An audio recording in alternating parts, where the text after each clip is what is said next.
Olá pessoal, sejam bem-vindos ao nosso evento virtual Desafios e Impactos Globais e a Nova Dinâmica na Cadeia de Suprimentos. Não é novidade para ninguém, nós estamos vivendo um momento sem precedentes na história dos negócios e das nossas vidas pessoais. O fato é de que o tema Supply Chain se converteu num trending topic nas principais empresas do mundo. Os principais executivos hoje pensam em como manter as suas cadeias de suprimento funcionando, resilientes, para quem vender e de onde comprar num novo cenário global.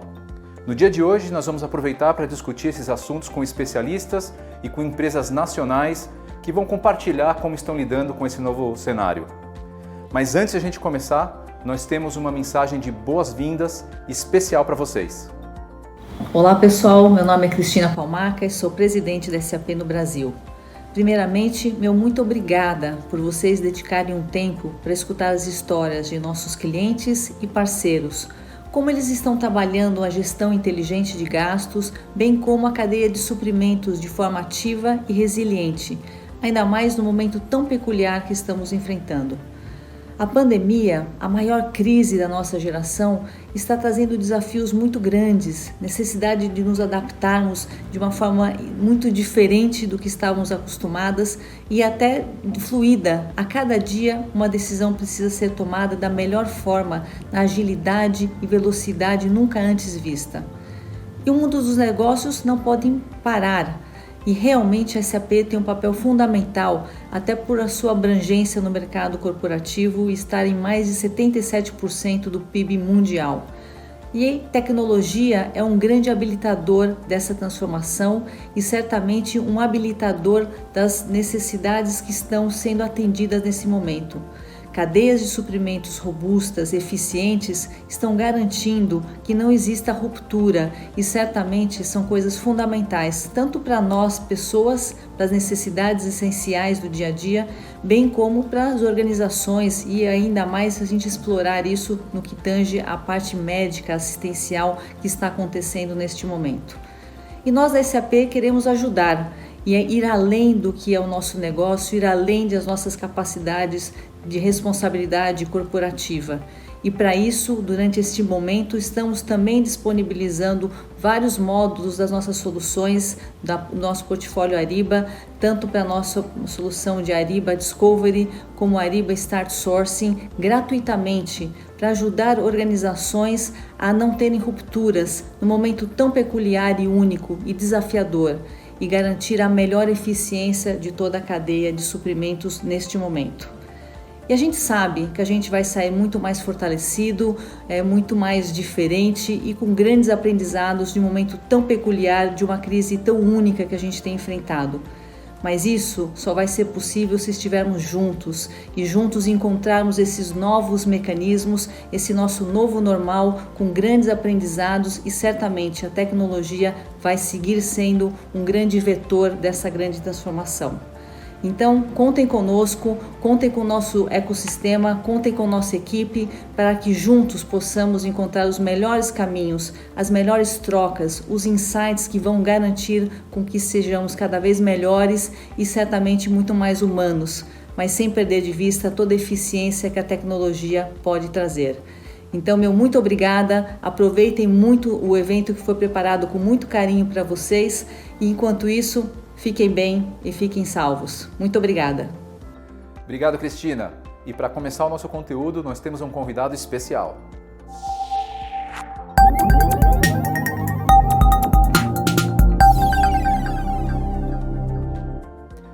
Professor Roberto Dumas Damas.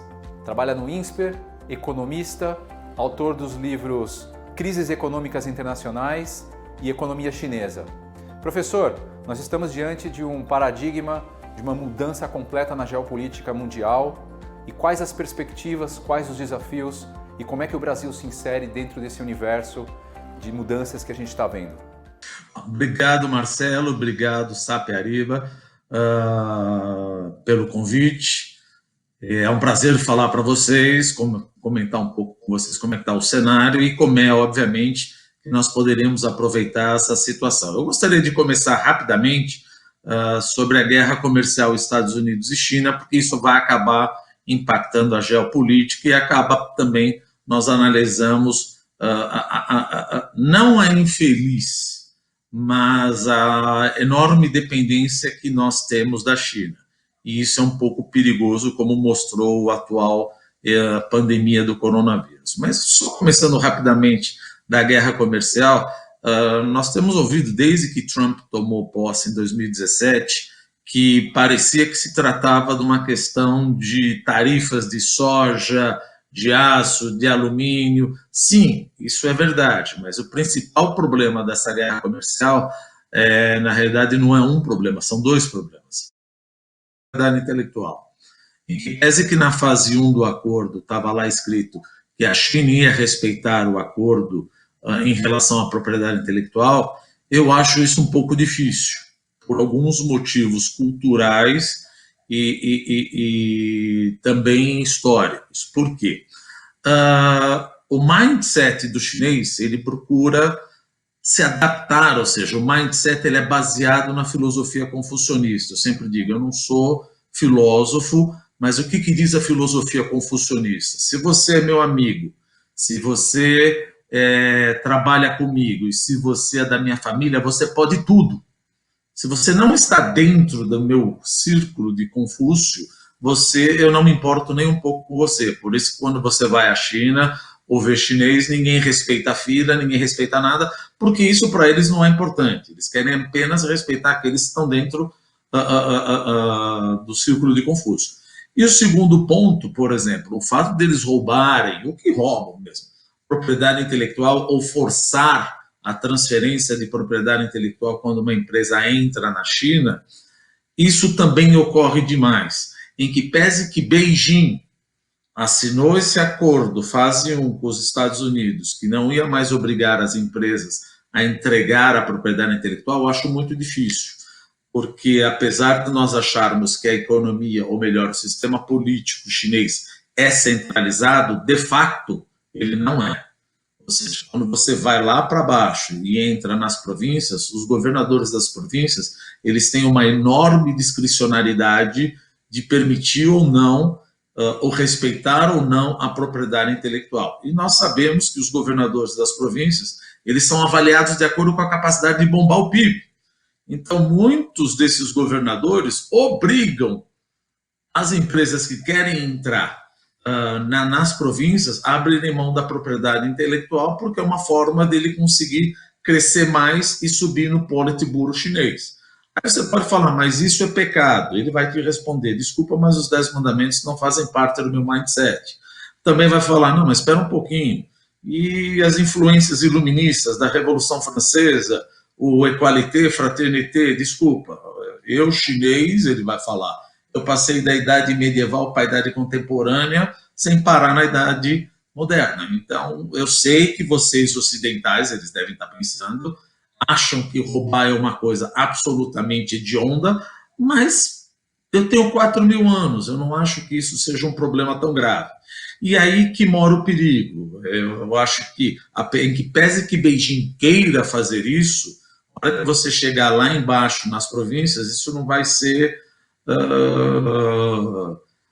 efetivamente estabelecido. E essa briga, dado que provavelmente os chineses não vão respeitar, continuar não respeitando a propriedade intelectual, deve trazer mais rusgas ainda entre Estados Unidos e China. E o segundo ponto que eu gostaria de colocar é a segurança nacional. Por que segurança nacional? Porque quando teve o massacre da Praça da Paz Celestial em 1989, Deng Xiaoping, que era o grande líder, teve que entrar em ostracismo. Então, toda aquela reforma para ver se voltava num capitalismo de Estado, que era de 79 a 89, corria perigo. Então, Deng Xiaoping fez um grande acordo com o Partido Comunista Chinês, Conselho de Estado e o Exército de Libertação do Povo, falando, olha, Partido Comunista Chinês e Conselho de Estado, vocês sempre vão estar no cerne da política chinesa, desde que você continue apoiando as minhas reformas. Vocês topam? Então vamos. E para o Exército de Libertação do Povo, Deng Xiaoping falou a mesma coisa e ainda prometeu participação em empresas chinesas. Está aí o problema da Huawei.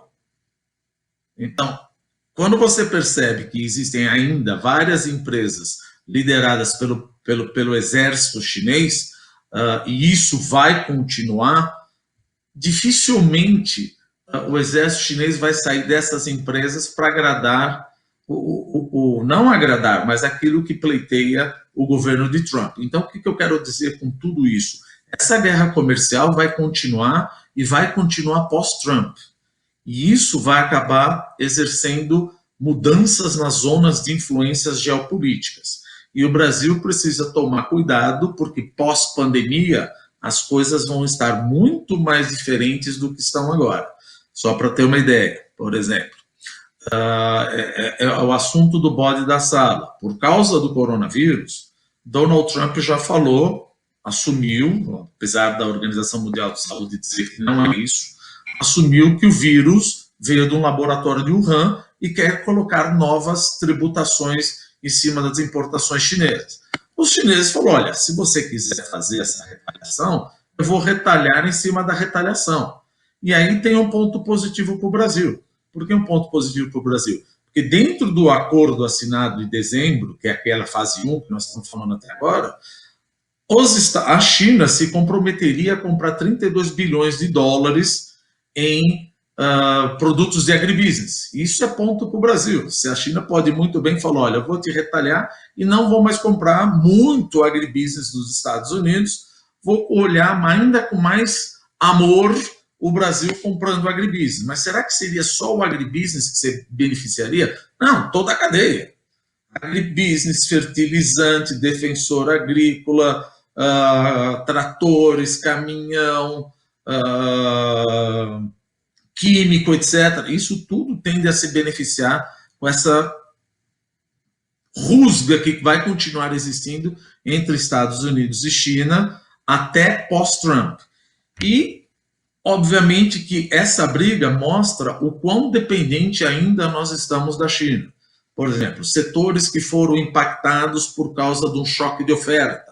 O que é o choque de oferta? Olha, não tem um insumo para produzir.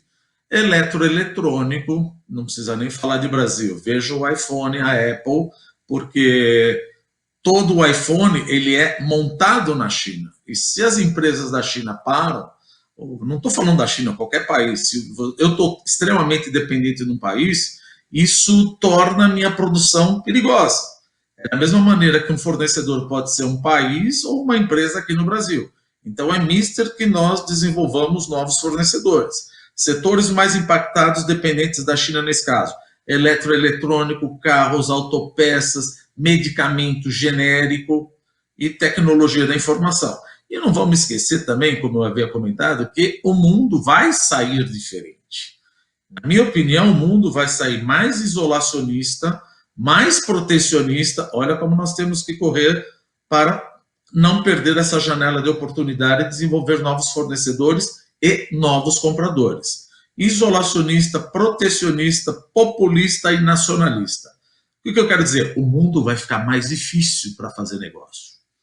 Enquanto que na década de 90, na década de 2000, o mundo estava aberto, a integração, a globalização era parte do jogo, essa globalização, de fato, deixou muita gente do lado de fora. Mas também deixou muita gente se enriquecer. E também, às vezes, a globalização leva uma culpa que ela não deveria, porque muitos empregos foram ceifados muito mais por causa da tecnologia do que da globalização. Ou seja, às vezes eu não preciso mais de 10 homens-hora para produzir uma tonelada de aço, como era na época de Ronald Reagan. Agora eu preciso só de 2 homens-hora da tonelada, mas é melhor você culpar a globalização do que culpar a tecnologia. Mas, de qualquer maneira, eu acho que mostra-se quase que evidente que o mundo vai ficar mais dividido e mais fechado nesse meio tempo. Se nós entrarmos direto na parte do coronavírus, veja, se eu falar macroeconomicamente, o coronavírus, ele se trata de um choque de demanda e oferta. Não quero entrar numa economês, que isso é uma coisa extremamente chata, mas o choque de oferta é o seguinte: a empresa parou porque ela está isolada, não pode trabalhar por causa do coronavírus, etc., esse isolamento. A empresa para, a receita cai, o lucro cai, eu estou com excedente de trabalhador, mando as pessoas embora. Esse foi um choque de oferta, ou seja, eu estou produzindo menos. E o choque de demanda é o fato de eu ter mandado gente embora, essas pessoas que vão estar desempregadas não vão comprar, fora aquelas que já ainda estão empregadas, também não vão comprar porque elas estão isoladas. Você não vai no restaurante, você não vai viajar, você não vai comprar uma geladeira, linha branca, linha marrom. Eu sempre brinco o seguinte: amor, por exemplo, você vai chegar em casa, amor, estamos isolados e com receio de perder o emprego. Vamos comprar uma geladeira? Vamos comprar um carro? A pessoa fala, não, eu preciso atingir o fundo do poço para saber até quando e se eu vou manter meu emprego. Olha o choque de demanda. Então você tem um choque de oferta onde a empresa produz menos, um choque de demanda onde a população consome menos. E aí fica difícil a política econômica falar, olha, vamos dar mais dinheiro, ou vamos baixar a taxa de juros. Ele fica, porque taxa de juros não mata vírus. Taxa de juros não elimina isolamento. Então, taxa de juros não é a resposta para tudo. E, de novo, voltando novamente para o caso dos impactos geopolíticos.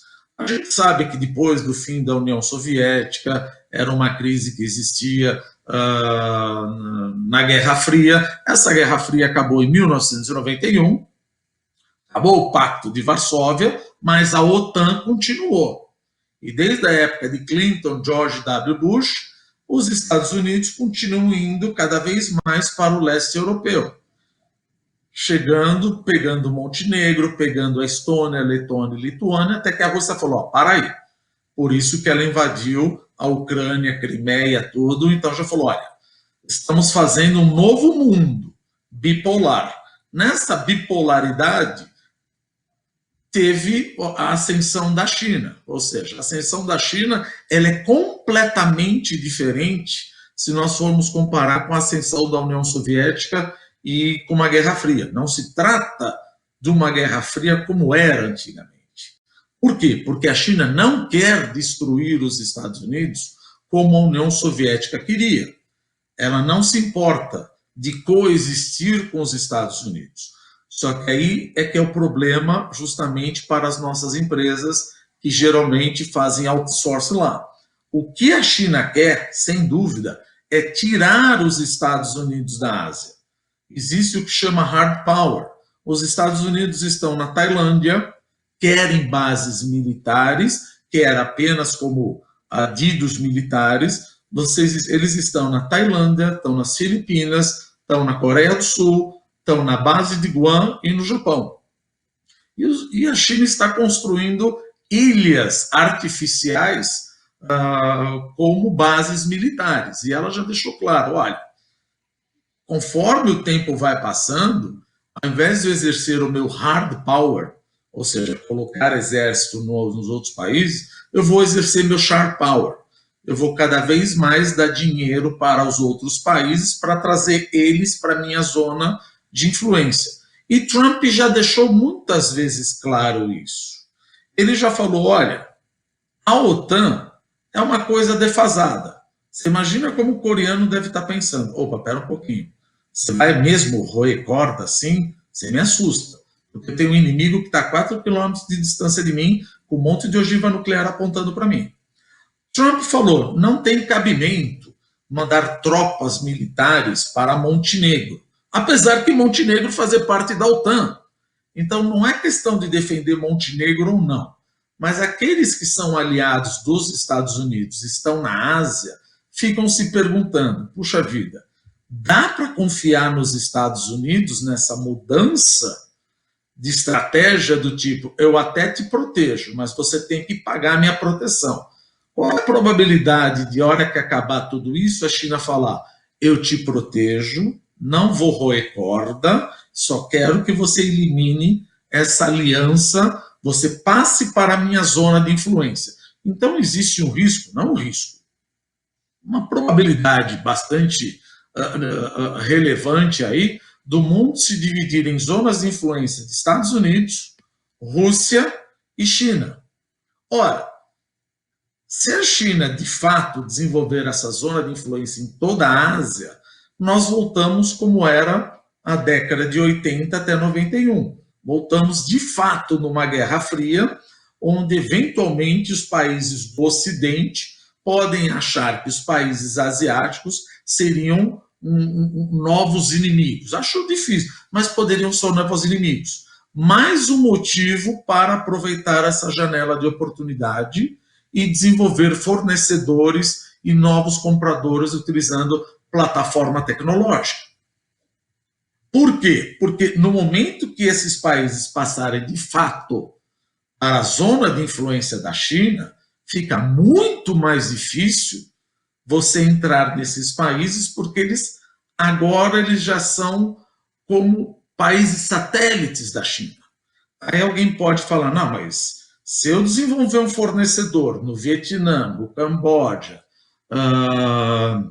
na Tailândia, na Indonésia, na Coreia do Sul, quer que o valha, até mesmo outro país na base Guam, sei lá, Singapura, se essa zona de influência de fato ocorrer, provavelmente eles vão querer desfazer. Sim, é bem provável, mas é melhor que você já desenvolva esse fornecedor agora.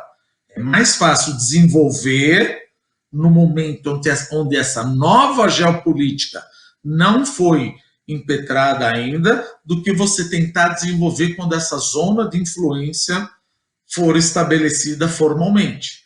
É aquela coisa, dependendo da idade, você vai ver qual era a probabilidade de eu tentar fazer negócios com a Alemanha Oriental. Se bem que não tinha nada para vender, mas qual era a probabilidade na época da Guerra Fria eu tentar fazer negócios com a Hungria? Veja, eu precisava pedir a bênção da União Soviética. Agora, se eu quiser fazer negócios, Ocidente, obviamente que nós estamos na zona de influência dos Estados Unidos. Se eu quiser fazer negócio depois com um país da zona de influência da China, eu vou ter que pedir a bênção também, como era antigamente, pedir a bênção da China. Então, o que eu quero dizer? O mundo tende a mudar, o impacto geopolítico desse coronavírus tende a transformar o mundo, mais uma vez, em protecionista e nacionalista e uma nova geopolítica de zona de influência. E o coronavírus mostrou o quão importante é para as empresas desenvolver novos fornecedores para não ficar dependendo de um país só ou de uma empresa só.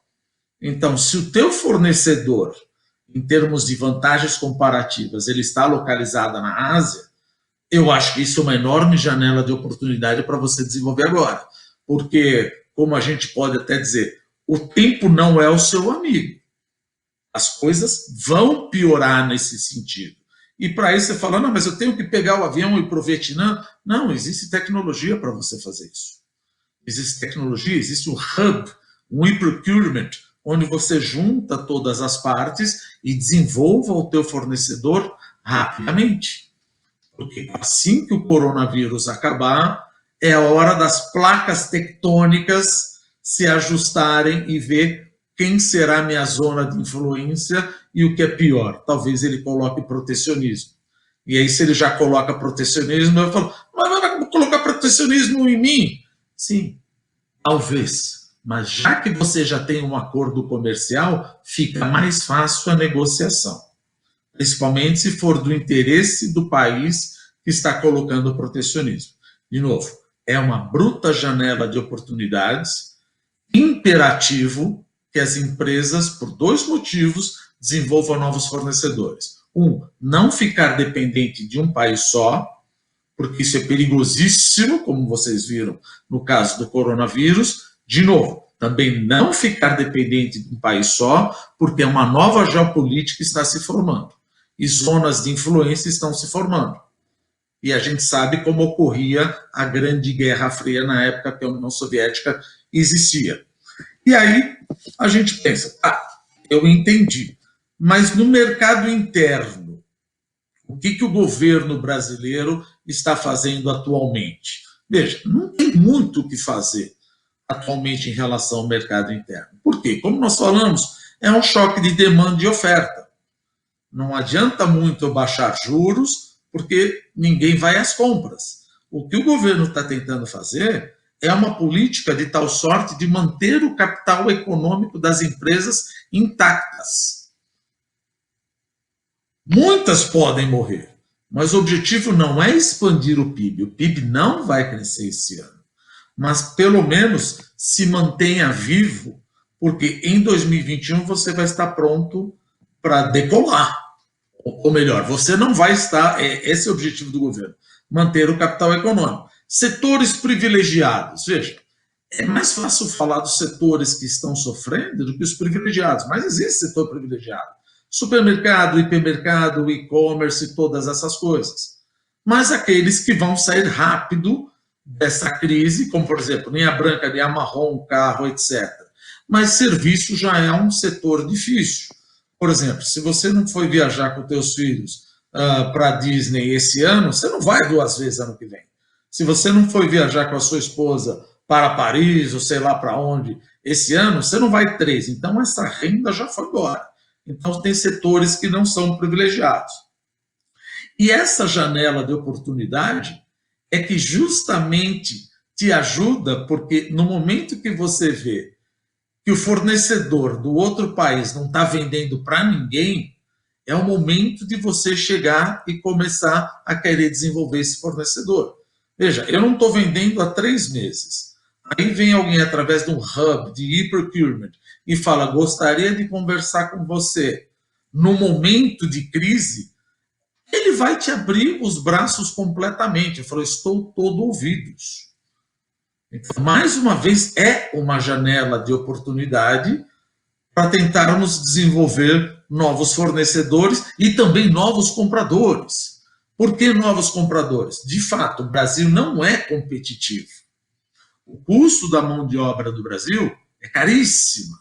Aí você fala, puxa vida, mas um brasileiro ganha R$ 1.100. Sim, mas a gente tem que ajustar isso de acordo com a produtividade do trabalhador. Mas o nosso câmbio está batendo 5,70. Então, o Made in Brasil ficou barato. É o momento de você escolher ou desenvolver novos consumidores também através de uma plataforma. Mas o câmbio pode voltar. Acho muito difícil, quase impossível o câmbio voltar para 3 ou até para 4. Pode voltar para 5? Sim, aí pode ser que volte para 5. Também acho difícil, porque a tendência é para cima. Mas vamos supor que volte para 4. Você já desenvolveu um novo comprador. Você já montou uma aliança com esse novo comprador. O problema é você tentar vender para esse potencial novo comprador no momento onde o câmbio estava 2,50. Aí o Brasil é caro. Então, veja, você tem janela de oportunidade de desenvolver novos fornecedores, eles estão loucos para encontrar pessoas para vender, e novos compradores, dado que agora o Made in Brasil é barato. Não vou viajar. Eu sei que você não vai pegar avião e não deve mesmo. Mas existem tecnologias para se desenvolver isso. E o momento é agora. Eu estou vendo a janela. Esse ano, a janela vai se fechar. De novo, eu não sou infectologista, mas pelo que a gente ouve, talvez junho, julho, o negócio acabe. A janela vai se fechar, o mundo vai ficar mais protecionista, querendo proteger os empregos. Então, é uma janela de oportunidade. Ela pode se fechar em 2, 3, 4, 5 meses, mas que certamente em 2021 teremos um mundo já em construção diferente do que nós temos agora. Isso é muito provável. Isso é muito provável. E a outra parte que eu queria, de novo, colocar para vocês não há a menor dúvida que isso vai acabar mudando o mundo, em termos de coronavírus, etc. E ficou absolutamente evidente a necessidade de formarmos nossos fornecedores. Só o coronavírus? Não, isso já deveria ter sido montado. Tanto é verdade, por exemplo, não vou entrar aqui em detalhes, ficar mostrando gráfico, nada, mas se quem quiser tiver interesse, etc., vocês vão ver que o déficit comercial dos Estados Unidos, ou as importações dos Estados Unidos, elas pioraram. Puxa vida, mas isso é justamente o que Trump não queria. Sim, as transações, as importações para a China, ou melhor, da China, diminuíram. Mas as importações vindas do Vietnã, do Camboja, do México e resto do mundo aumentaram. Então, você acaba percebendo que políticas protecionistas podem prejudicar determinado país, mas ajuda outro. Então, é mister que o administrador, na minha opinião, como economista, não fique dependente de um fornecedor só. Você não gosta da China? Não, eu gosto de todo mundo. Eu gosto, sabe de quem que eu gosto? Eu gosto do cara que é mais barato, que faz com qualidade e me entrega de acordo com o que eu estou pedindo. Então, como o mundo deve ficar cada vez mais fechado por causa de zonas de influência, e Trump já deixou claro que ele está querendo roer cordas, e eu sempre digo o seguinte, esse fato de querer roer cordas, você está transformando os outros países maior ainda, porque aqueles que vendiam para os Estados Unidos estão vendendo mais ainda. Ah, mas a China está piorando. Parece que ele não entende. Da mesma maneira, um comprador norte-americano, ele está com dinheiro, ele quer comprar, mas se colocar um protecionismo em cima dos bens chineses, ora, a minha vontade de comprar continua. Eu vou procurar outros vendedores. É assim que a população chinesa, a população norte-americana está trabalhando. Como eu sei que a geopolítica e os Estados Unidos estão mais protecionistas em relação aos chineses, eu vou comprar de outro país, eu vou comprar do México. Então, parece que é uma coisa tipo, eu preciso correr. O mundo já está se adaptando ao protecionismo de Trump. E a gente está vendo que não é só o protecionismo de Trump. Mesmo que o mundo não fique mais protecionista, o que eu acho muito difícil. Porque é justamente nessas crises onde os países possibilitam a ascensão de líderes populistas, nacionalistas, do tipo, vamos fazer tudo aqui dentro. Isso não é uma boa estratégia. Obviamente que senão nós voltaríamos na década de 70, política de substituição de importações, isso não é uma boa alternativa. Obviamente que ninguém pode ser bom em tudo, como eu sempre digo, vamos supor que você ganha $1.000 por hora, você não vai cuidar do teu jardim, então isso chama vantagens comparativas. Então qualquer governo, por mais protecionista que ele seja, ele sabe que ele vai precisar desenvolver novos compradores e novos fornecedores. Da mesma maneira que as empresas também devem ver isso. Ela deve ver isso por vários motivos, como eu repito. Primeiro, é uma janela de oportunidade que está se abrindo e vai fechar rápida.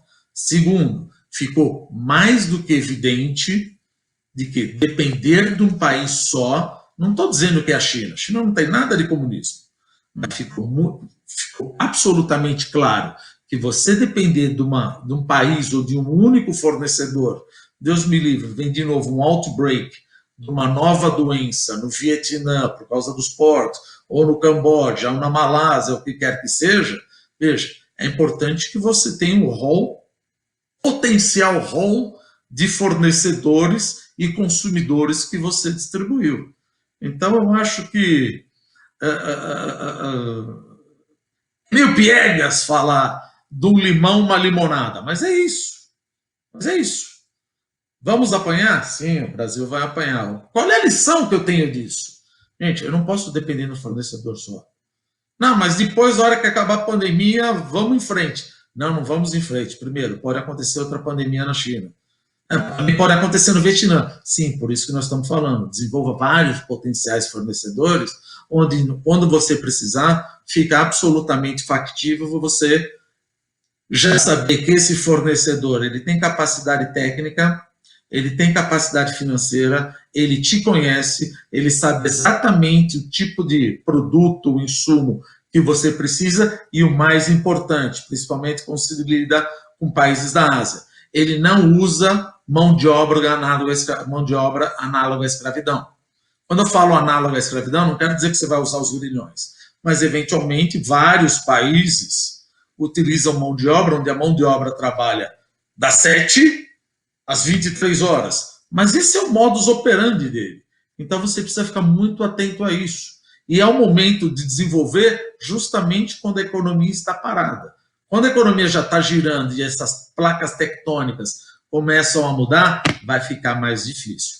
Então, eu gostaria de terminar aqui, obviamente, repetindo novamente que, em meio de uma crise, não vou dizer que existe uma oportunidade, mas em meio de uma crise existe uma lição.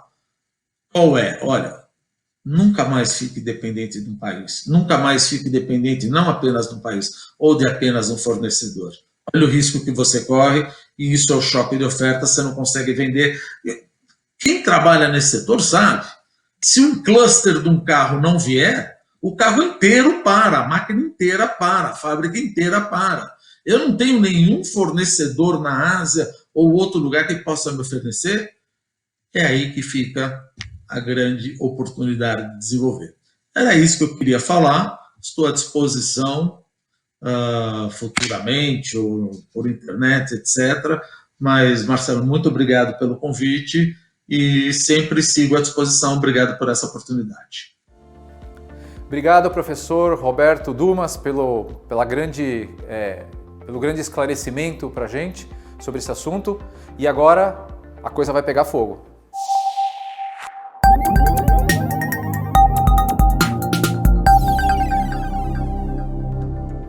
Bem, pessoal, agora nós estamos de volta aqui com o nosso painel de discussão.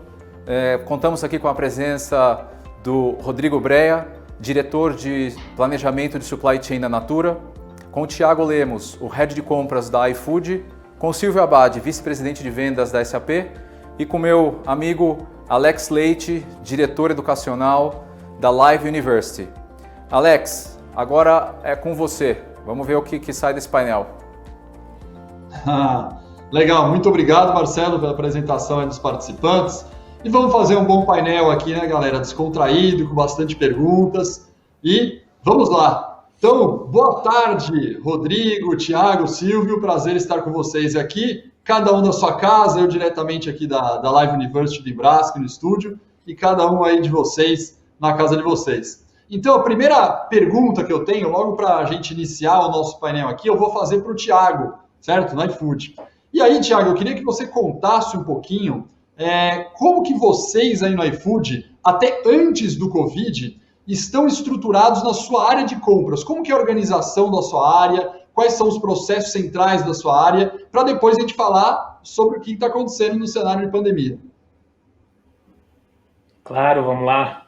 Boa tarde, Alex. Boa tarde, pessoal. Primeiro, obrigado pelo convite. É um prazer participar desse painel. Eu acho que a gente vai discutir coisas muito, muito interessantes aqui. Vamos lá. Vou contar um pouquinho aqui da história toda do time de compras do iFood, desde o começo, porque não é tão longa assim. A área de compras no iFood foi criada há 1 ano e meio atrás, então é uma área muito recente, é uma área muito nova, mas que passou por diversas transformações ao longo desse tempo. Quando eu cheguei ao iFood com a missão de estruturar a área, a primeira coisa que veio na cabeça, que eu acho que deve passar na maioria da cabeça das pessoas, é o que o iFood compra.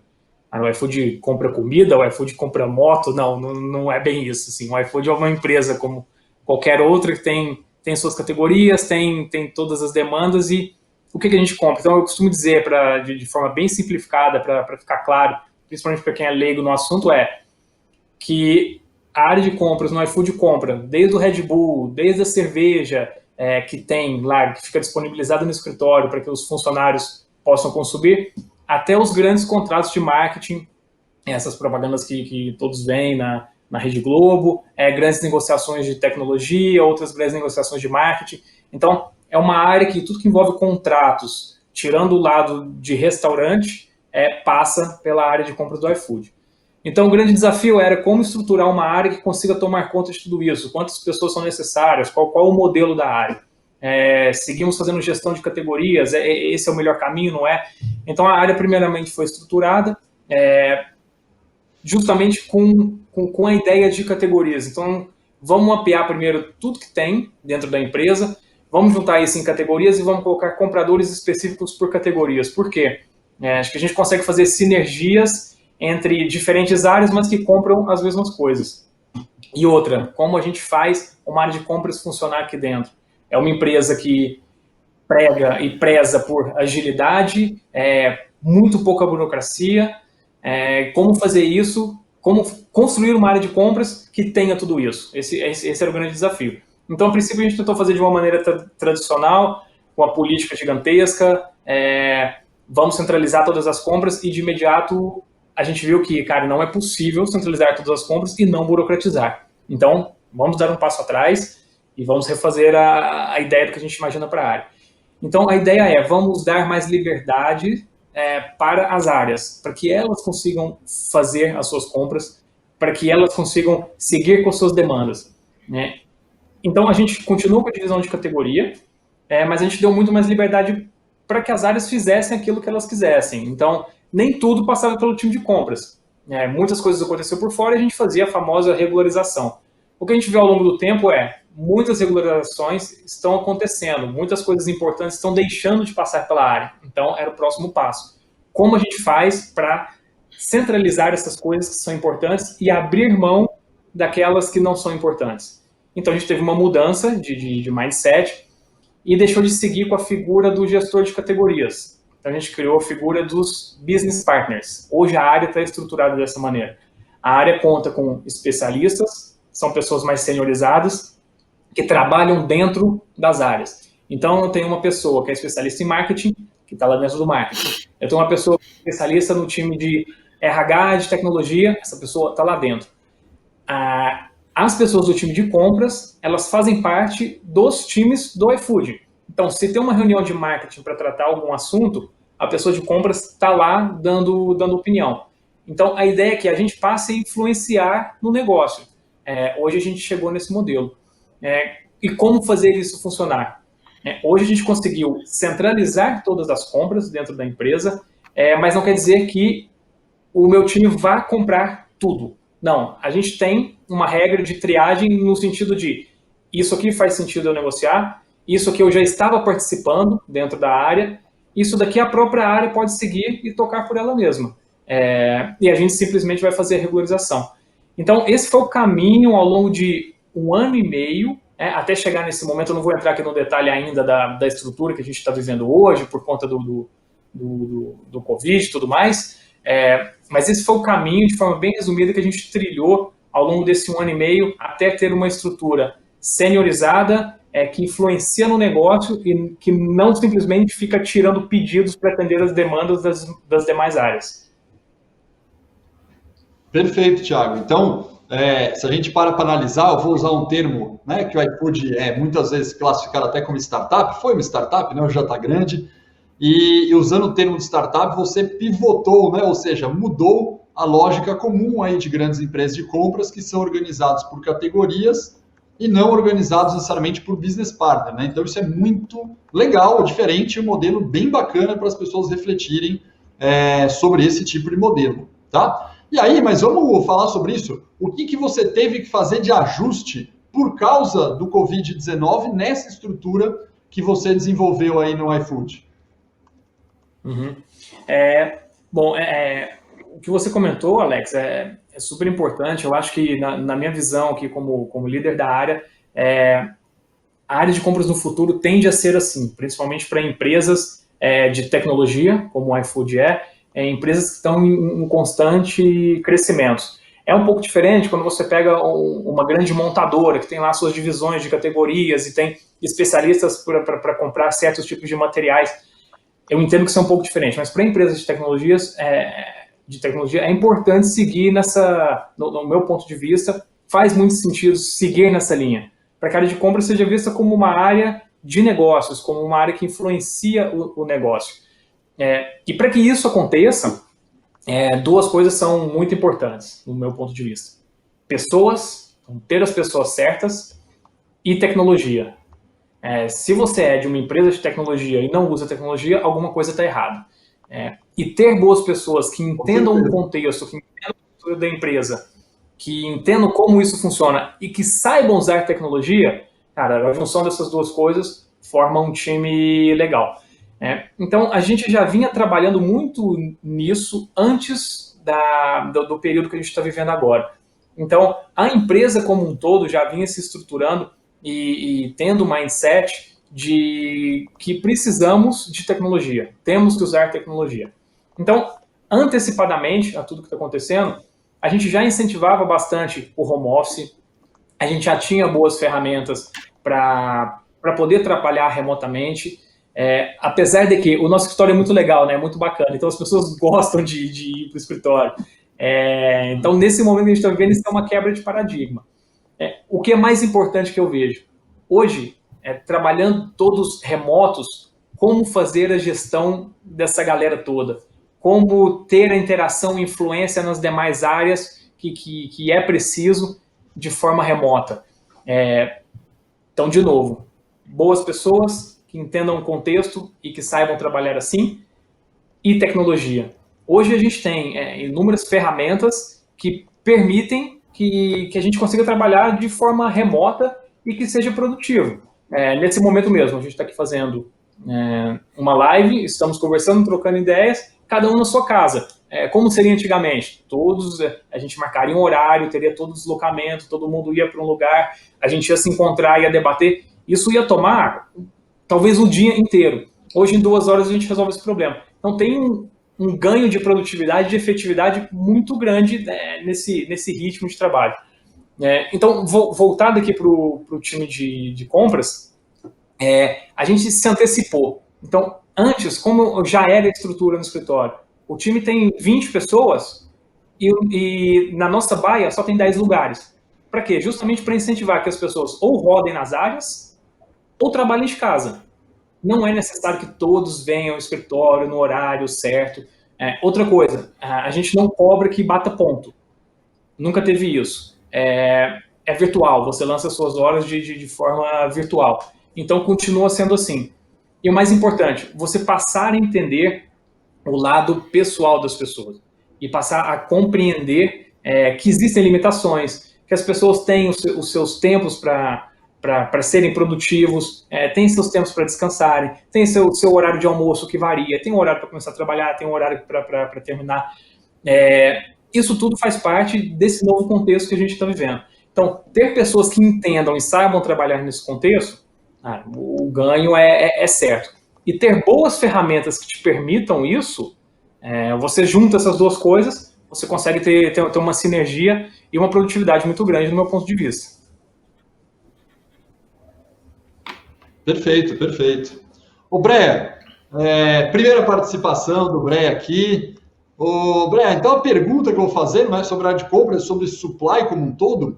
Como que está toda essa parte de planejamento de demanda, com toda essa mudança de perfil que a gente está tendo no consumo, e essa cadeia inteira de supply aí dentro da Natura? Como é que vocês estão enxergando esse cenário de supply na Natura? Oi, Alex, obrigado a todo mundo pelo convite, legal estar aqui conversando sobre isso. Essa é uma boa pergunta, né? Então, a pergunta de como está a demanda e a resposta é de cabeça para baixo, né? Como você pode imaginar. A gente, quando olha o contexto que a gente está vivendo, e aí olhando não só o Brasil, mas os demais países da América Latina, né? Olhando que a perspectiva de que vários países estão em cenários diferentes, tanto em cenários da progressão da crise como em cenários de restrição, alguns países com uma restrição maior, outros países com uma restrição menor, né? Mas mesmo se a gente pegar o Brasil, que a gente também vê cenários muito diferentes entre estados também, né? O Brasil são vários países dentro do mesmo país, né? E quando a gente olha a demanda sobre vários aspectos, ela mudou e está mudando muito, né? Então, começando com a mais óbvia, que é a mudança de canal, né? A gente teve um crescimento do nosso canal digital, né? O que a gente chama de e-commerce, ou o nosso CN-commerce, né? O e-commerce pela consultora, de um crescimento muito grande nas últimas semanas, né?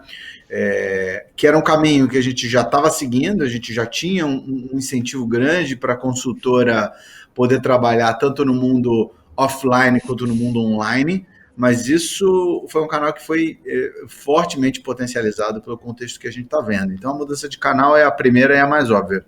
né? A gente tem, como eu falei, uma mudança de região, né? Então, algumas regiões no início mais afetadas, então, tipicamente São Paulo, Rio de Janeiro, mudanças, regiões muito afetadas, dada as questões de restrições. E, por último, também mudanças de mix, né? Então, é normal pensar que os produtos essenciais, os ditos produtos essenciais, né, sabonete líquido, hidratante, esse tipo de coisa, teve um acréscimo de demanda, ao passo que categorias consideradas como não essenciais, como maquiagem, diminuíram. Mas o que a gente está vendo é que esse não é um comportamento estanque, né? Ele teve um primeiro comportamento logo no início da restrição e ele vem mudando bastante semana a semana à medida que as pessoas vão se acostumando no novo cenário, à medida que a gente vai entrando num famoso novo normal, né, que tem se falado por aí. Então, sob a perspectiva de demanda, muita mudança, né? A gente não chegou ainda num novo normal, a gente vai passar ainda muitas semanas de mudanças em todas essas vertentes que eu tenho falado. E quando a gente olha para a cadeia é idem, né? Então, nós tratamos de refletir para a nossa cadeia, tanto a nossa cadeia de fabricação quanto a nossa cadeia de fornecimento, todas essas informações do comportamento da demanda, buscando equalizar as capacidades e todas as restrições que existem na cadeia, né?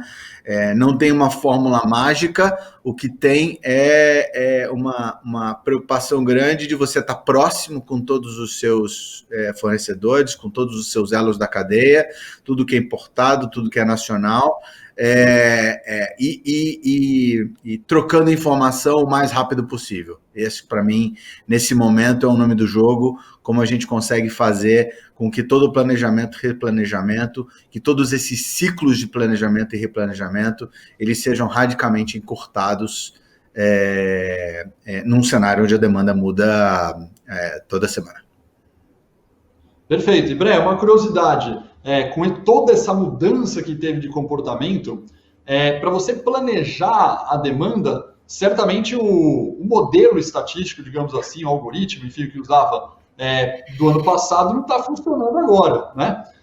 A pergunta vocês mantêm um ajuste em cima desse modelo ou nesse momento vocês falaram o seguinte, deixa o modelo, né, matemático e estatístico um pouco de lado e vamos no qualitativo até a gente conseguir calibrar isso? Os modelos históricos é o que você falou, né? Não tem uso agora para os dados históricos, né? Ou os modelos que projetam a partir de dados históricos, né? Para pegar um exemplo que é emblemático, né? Que é algo que certamente todos nós estamos passando. A Natura tem um produto que é o álcool gel, né? Aliás, recomendo, se vocês quiserem, podem ir no nosso site comprar um dos melhores álcool gels do mercado. É um produto que a gente vendeu nos últimos 15 dias o que a gente vendeu no ano passado, né?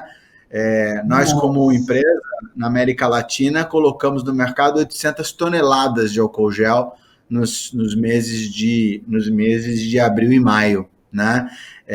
Isso é certamente 20 vezes mais do que os nossos históricos, né?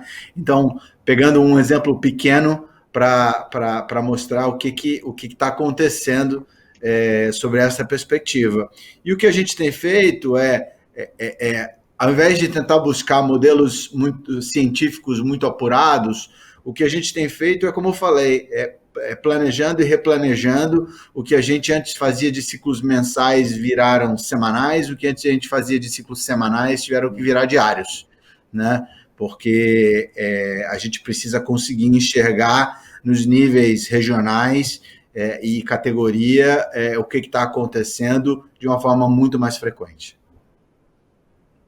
Perfeito. E aí, Rodrigo, a última pergunta, Breia, para você agora, para depois fazer a mesma para o Thiago, já que houve essa lógica de replanejamento, encurtamento do ciclo, você acha que a integração entre as áreas, por exemplo, uma área comercial que está vendo demanda, área de supply, área de indústria, operacional, houve uma maior integração, por exemplo, no processo de S&OP, ou continua aquela briga entre as áreas que o comercial quer vender? O que houve dentro da Natura? Maior integração dos departamentos, apesar da distância, ou ficou mais complicado? Olha, aqui claramente a gente teve uma maior integração, viu? Quando a gente olha tanto no Brasil quanto nos demais países da América Latina, a gente vê as áreas de marketing, comercial e supply mais integradas do que nunca, porque todo mundo percebe que nesse momento o que a gente precisa é reconfigurar a companhia nessa direção das mudanças que o mercado está trazendo. E, acima de tudo, porque a gente precisa garantir que a gente oferece para as nossas consultoras a possibilidade dela, apesar de estar em casa, trabalhar no modelo digital que a gente está oferecendo. Então, por causa disso, é que todas essas áreas se reconfiguraram mesmo de forma remota para conseguir estar muito mais próximo, muito mais frequentemente e fazer esses replanejamentos. E no nosso caso, tem uma particularidade, nós estamos no meio de uma integração, né? Nós fizemos a aquisição da Avon no final do ano passado, estamos em pleno processo de integração. Você pode imaginar uma integração complexa quando a gente fala de supply, e o incrível que pareça, o momento acelerou essa integração. A gente está capturando muita oportunidade de fazer muita coisa junta mais rápido, para trazer benefício de forma mais acelerada mesmo nesse momento.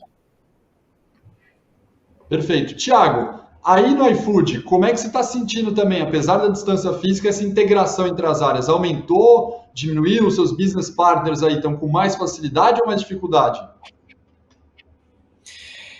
Alex, é muito interessante e ouvir aqui o que o Brea falou. Acho que faz muito sentido a gente estar na mesma linha também.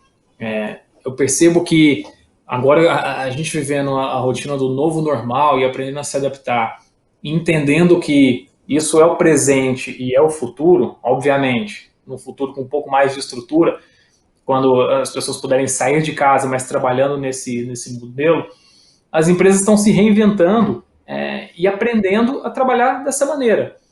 Então, na linha do que o Brea falou que tem acontecido na Natura, tem acontecido no iFood também. As integrações aumentaram, as pessoas têm se falado mais, algo que antes era fisicamente mais complexo de acontecer, porque estava todo mundo muito preocupado com o dia a dia, suas rotinas de trabalho e fazer as coisas acontecerem ali do teu jeito, e você precisava encontrar fisicamente as pessoas. Hoje, como é tudo virtual, acho que naturalmente, do mesmo jeito que você tem que chamar uma pessoa que estava ao seu lado trabalhando no dia a dia, ou uma pessoa que estava lá do outro lado da empresa, a distância é a mesma. É simplesmente abrir um sistema aqui e chamar a pessoa, agendar uma reunião online, marcar um call rápido, usar um sistema de discussão para colocar essa galera toda para se falar. Então, eu vejo que nós, de compras, temos sido mais envolvidos em várias questões que antes eu ficava aqui insistindo, eu preciso participar, eu preciso entrar nisso. Hoje isso tem acontecido de forma muito mais natural. E olhando a empresa como um todo, é legal ver como todos entendem o contexto atual. Então, se todo mundo entende que daqui para frente vai ser assim, as pessoas se adaptam, as pessoas aprendem e as pessoas começam a conviver com isso. E a mudança de pensamento muda. Tem uma mudança de mindset. Isso tem acontecido. Então, eu acho que o novo normal que a gente está vivendo tem aproximado as pessoas. Eu tenho conversado com algumas pessoas de outras empresas para sentir como está isso e acho que eles estão na mesma linha. E isso me deixa muito feliz. Sabendo que não é só aqui do nosso lado que a gente está conseguindo trabalhar desse jeito, mas o Brasil como um todo, o mundo como um todo, e a gente está entrando num novo ritmo de trabalho, um novo ciclo, e que está todo mundo se adaptando e aprendendo com isso. Perfeito, Thiago. E eu já estou fazendo essa pergunta para algumas pessoas, fiz até uma enquete rápida com uma audiência grande também, e deu 99% de aumento de integração. Então, isso que bateu de novo aqui, a gente tem 2 empresas que aumentaram a integração. E eu acho que o desafio do que a gente está, novamente, usando essa palavra pra caramba, do novo normal, o desafio vai ser a gente manter esse nível de integração pós-Covid, né? E para mim ainda são 2 fases, né? A gente tem uma fase 1, que é a fase de volta, né? Quando encerrar a quarentena, e a gente tem a fase 2, que é quando chegar a vacina, né? A gente não tem a data exata, mas chegando a vacina também muda a configuração das pessoas, porque entra numa outra fase, né? De você ter menos risco de exposição. E aí, Thiago, parte disso que a gente comentou tem a ver, por exemplo, com tecnologia de reuniões remotas, né? Que todo mundo trabalhando no home office, cada um com uma plataforma, mas também tem a ver com outras tecnologias, como a SAP Ariba e outras ferramentas que vocês têm usado. Como que a tecnologia está ajudando nessa parte do Covid-19 para vocês? O quão importante está sendo o uso e aumento do uso de tecnologia nesse cenário de Covid-19 para vocês no iFood? Bom, aí vai um pouco até do que eu disse lá no começo, né? Ter pessoas boas e ter boas ferramentas e tecnologia bastante presente. O que a gente tem feito aqui, a substituição de algumas ferramentas por ferramentas mais robustas que permitam que a gente consiga ter essa proximidade virtual, mesmo estando distantes.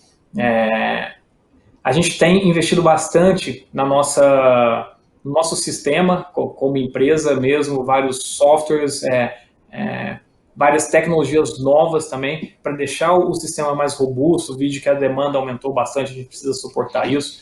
E falando especificamente aqui do mundo de compras, é impossível você trabalhar remoto sem ter tecnologia. É impossível você conseguir fazer uma compra sem ter um sistema que te traga possíveis compras que já são catalogadas. É impossível você tocar isso de forma remota sem você ter um ERP que seja robusto, que faça a integração com o teu sistema de compras. Assim, tecnologia, eu digo que é fundamental, ela não é nem necessária, ela é fundamental principalmente para esse momento. E as próprias empresas de tecnologia têm aplicado mais tecnologia para melhorar suas ferramentas. Então, hoje, algo que era uma dor há pouco tempo atrás, já não é tanto uma dor hoje. Então, algumas ferramentas de conferência melhoraram bastante e se adaptaram porque outras vêm aparecendo. Então, a tecnologia é fundamental para esse momento. Falando um pouco específico aqui dos softwares que a gente usa em compras, o Ariba ele agrega isso, é um projeto que a gente vem trabalhando desde o início da área, então de 1 ano e meio para cá. A gente fez go lives parciais, então primeiro a gente entrou com a parte de sourcing, que vem funcionando muito bem. Agora a gente está entrando com catálogos, network e tal. E o SAP também está entrando nesse momento, então já entra integrado com a Ariba. Isso permite com que a gente consiga trabalhar de forma remota, e isso permite com que eu dê a liberdade que eu falei lá atrás para as áreas requisitantes, que ele consiga entrar, abrir uma requisição, e dependendo do que for a compra, ele mesmo complementa e gera o pedido, e isso vai para pagamento, sendo que a gente que atua só de forma estratégica para manter esse sistema funcionando, e não para ficar tirando pedidinhos ali ao longo do dia que vem aparecendo. Então, de novo, só para reforçar, pessoas que entendam o contexto e tecnologia sempre presente. Perfeito. Ô, Breia, e para você, como é que está aí na Natura também essa questão de uso de tecnologia, seja da própria SAP, de toda a plataforma que você faz de supply e compras aí? Você está vendo um aumento de uso dessa tecnologia, um aprofundamento maior por parte das pessoas? Como que está esse cenário aí na Natura?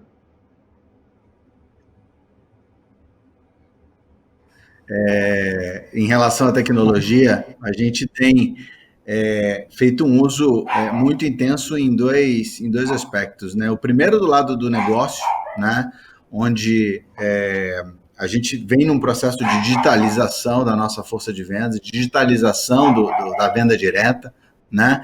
E nessas semanas de restrição, isso tem acelerado demais, né? Então, por exemplo, a utilização de revistas digitais em substituição às revistas físicas, né, que a gente ainda mantém, mas a gente tem usado muito as revistas digitais, permitindo que a consultora possa fazer ofertas específicas para seus clientes e poder mandar para cada um dos clientes. Então, todo esse lado da tecnologia a serviço do negócio, a serviço da consultora, a serviço dos consumidores finais, para que essa interação com a Natura seja facilitada e que a experiência do cliente melhore. Então, sobre esse aspecto, a tecnologia tem sido fundamental. E quando a gente olha do lado de supply, a nossa operação ela tem um footprint fundamentalmente baseado no SAP, né? Tanto a parte de distribuição, faturamento, compras, planejamento, fábrica e a parte de fornecedores. Então, a gente consegue manter uma operação de um nível de alta complexidade, como é a nossa, com um grupo muito grande trabalhando remoto, né? E aqui o que eu destaco, talvez duas coisas que a gente tem lançado mão nesse momento, né, que é a nossa capacidade de geração de cenários, né? Então, cada vez mais os famosos fluxos de S&OP e S&OI têm sido fundamentais, né? E a nossa capacidade de gerar cenários de o que pode acontecer e planejar e replanejar, bem como toda a nossa comunicação com a cadeia de fornecedores, né? Então, acho que é só com base em tecnologia que a gente consegue operar uma operação tão grande, tão complexa, mesmo com um cenário de restrição como a gente está. Perfeito, legal. E agora eu vou incluir o Silvio aqui, hein, Silvio, na conversa, vamos bater um papo com o Silvio também. E Silvio, na sua primeira participação aqui, eu queria justamente perguntar, você como, né, estando do lado de atender a muitos clientes aí, com o SAP Ariba, com o SAP Fieldglass, eu queria que você comentasse uma percepção que a gente tem de mercado, que às vezes, clientes de vocês já têm há muito tempo a plataforma, um Ariba, por exemplo, um Fieldglass, e ele tem a plataforma, mas ele não usava 100% dentro da plataforma, né? Era comum ele ainda mandar um e-mail, mandar alguma coisa fora, fazer um negócio por telefone. E eu tô vendo que a galera passou a aderir, teve uma adesão, aumento de adesão à plataforma já existente. E eu queria ver se você tem alguns exemplos disso e se realmente essa percepção que eu tenho é verdadeira. Alex, fatalmente aqui a tecnologia está ajudando muito a gente aí migrar nesse mundo digital. Olhando a forma de operação da SAP, né, primeiro falando da SAP como um todo, basicamente a gente conseguiu manter a nossa operação quase que normal, né, através do Teams, enfim, através aí das ferramentas aí de colaboração, né, até para te dar um exemplo, ontem a gente fez uma sessão de Design Thinking aí, todo mundo remoto, né? 35 pessoas aí, então estamos tentando aqui manter o novo normal. Post-it, Silvio, por onde que o pessoal pôs o post-it do Design Thinking? Cara, tem uma ferramenta chamada Mural. É lá que põe o post-it, todo mundo colaborando ao mesmo tempo, bem interessante, cara. Eu achei que não ia ser possível. Bem legal. A gente conseguiu fazer uma sessão de Design Thinking ontem virtual. Então, assim, e a gente dividiu as salas em 4 salas, né? O grupo em 4. Então, a gente tá mantendo normal as apresentações aí as reuniões com clientes estão acontecendo, as apresentações, demos de produto. O que a gente está vendo é as coisas acontecerem em mais velocidade, né? A gente fazia isso 2, no máximo 3 vezes por dia aí, eventualmente, né, reuniões com clientes. Hoje a gente faz muito mais, porque a gente não tem mais o fator deslocamento, viagem, então assim, e os clientes mesmo acabam estando mais disponíveis, né, olhando pelo ponto de vista do negócio. Uma coisa muito interessante aqui para o nosso negócio, a gente finalizou o trimestre aí no final de março e basicamente a gente tinha contratos a serem assinados, né? E a gente fez mais de 95% dos contratos, com raríssimas exceções, a gente fez uma assinatura física, ou seja, toda a formalização digital, o que foi bastante interessante. A gente conseguiu entregar um trimestre aí muito bom, muito próximo de um trimestre normal, sem estar lá face-to-face com o cliente, né? Então, a gente migrou muito rápido aqui para o digital, a colaboração e os clientes aí, obviamente, alguns clientes com que é challenge. Olhando da perspectiva de Ariba e de Fieldglass, a gente está vendo, de fato, uma adoção bastante grande da ferramenta melhorando, né? E principalmente da Ariba Network, para buscar novos fornecedores. E aí a SAP, Ariba e Fieldglass resolveu colaborar. Então, o que a gente está lançando ofertas para os nossos clientes, ou não clientes também, né? E não clientes também, para que eles possam usufruir da plataforma. Então, por exemplo, a gente tem o Ariba Discovery, que é nada mais que o acesso à nossa Ariba Network. Até o final de junho, o cliente pode usar de forma irrestrita, qualquer pessoa, só chegar lá, se cadastrar, para fazer lá, colocar a sua solicitação lá de abastecimento. Sua solicitação. Agora a gente já mediu ali mais de 10 mil postings de cliente, mais de 6 mil respostas, quase 4 bis transacionados ali no Discovery, né? Então, a gente vê até empresas que não são clientes postando, né? Eu tenho o caso de um prospect aqui, ele trabalhando aí está tentando comprar vacinas de H1N1, ele não é um cliente Ariba hoje, e aí ele está acessando o Discovery para tentar comprar mais de 9 mil doses de vacina através da ferramenta, então recebeu já alguns retornos aí dos mais diferentes lugares do mundo. Então, assim, a tecnologia aqui habilitando e o uso está aumentando bastante. Então, a gente liberou recentemente também aí o que a gente fala do Ariba Start Sourcing, o cliente pode usar por 90 dias, ou não cliente, basta entrar no link da SAP lá do Start Sourcing, se cadastrar, você consegue usar o Start Sourcing por 90 dias e fazer até 90 eventos de sourcing. Então, a gente tem aí, a SAP está colaborando com a tecnologia que ela tem disponível para ajudar as empresas nesse momento também aí de pandemia e tentar manter a cadeia de suprimentos aí resiliente. Pô, isso é muito legal, Silvio. Eu realmente, até como apaixonado por colaboração e ajuda a terceiros, eu acho bem legal quando a gente consegue, né, nos unirmos em cima de uma causa que é ajudar a sociedade inteira, e é muito bacana a SAP ter colocado disponível a plataforma do Discovery, ajudando as pessoas no momento que precisa, remotamente, você não consegue fazer reunião e achar fornecedor de uma maneira tão fácil.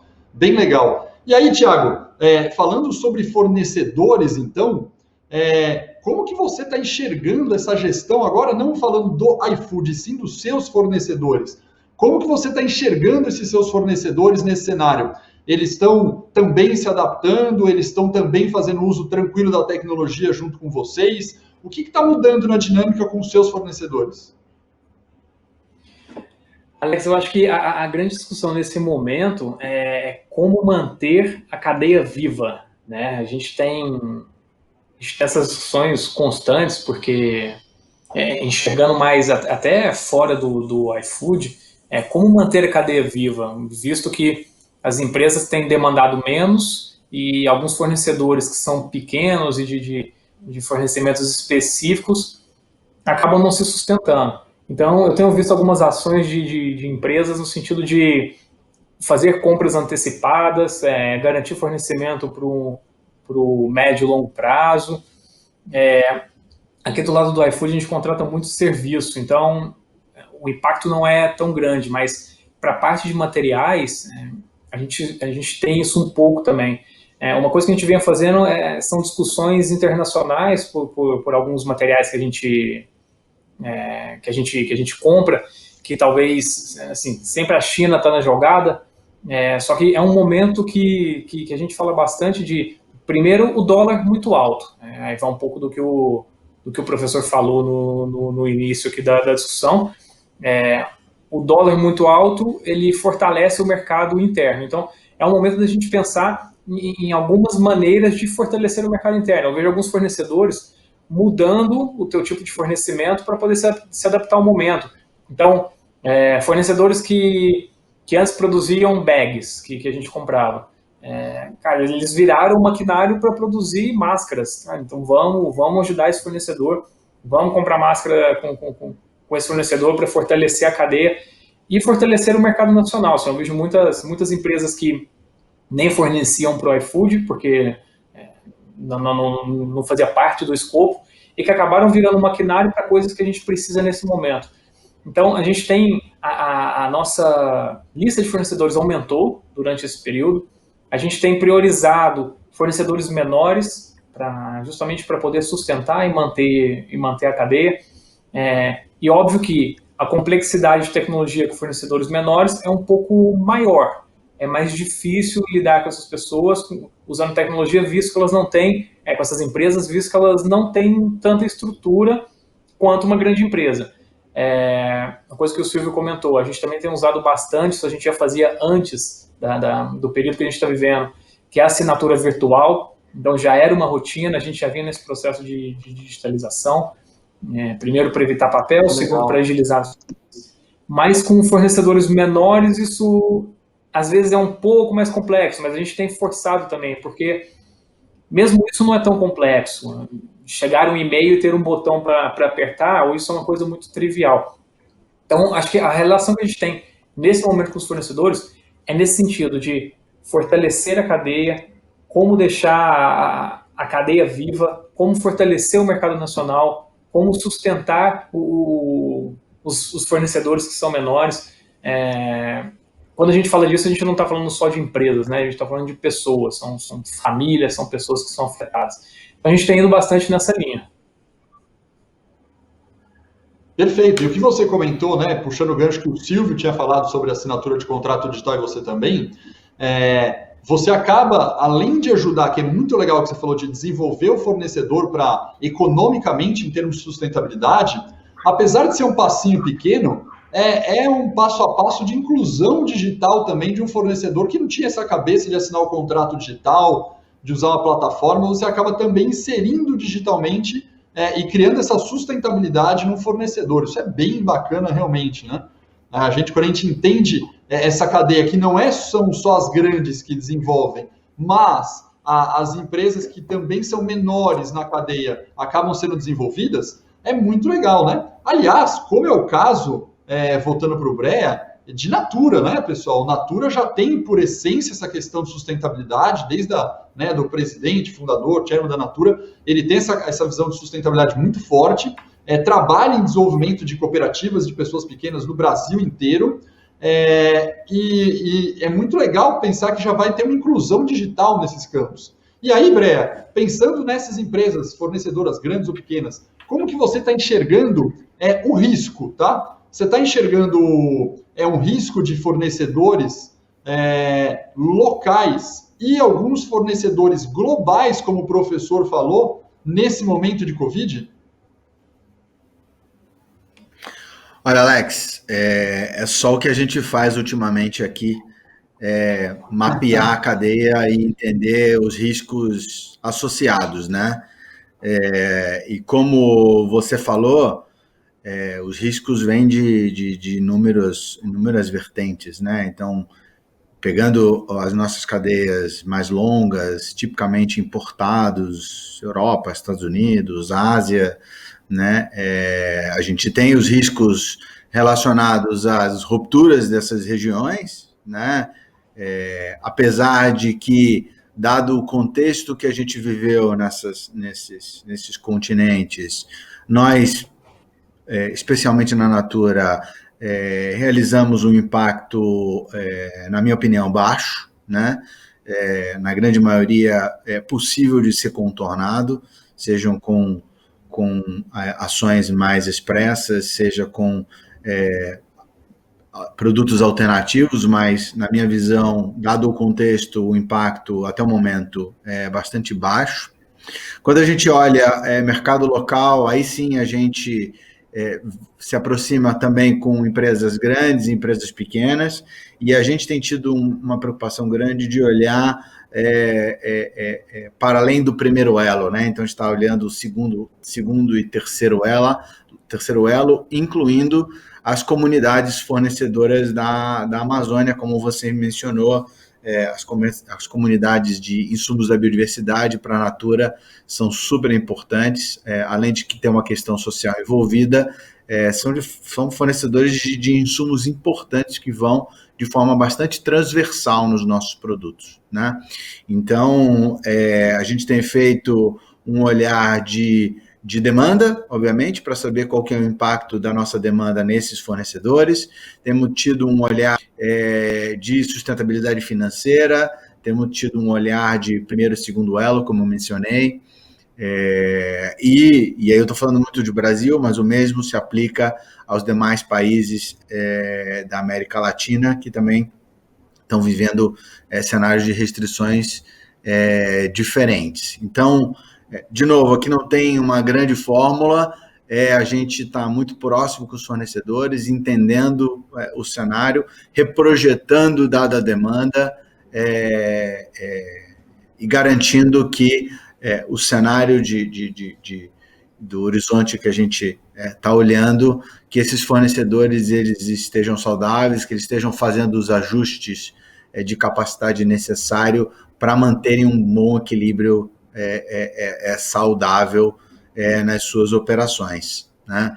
Mas, sem dúvida nenhuma, a gestão de risco é o nome do jogo no momento.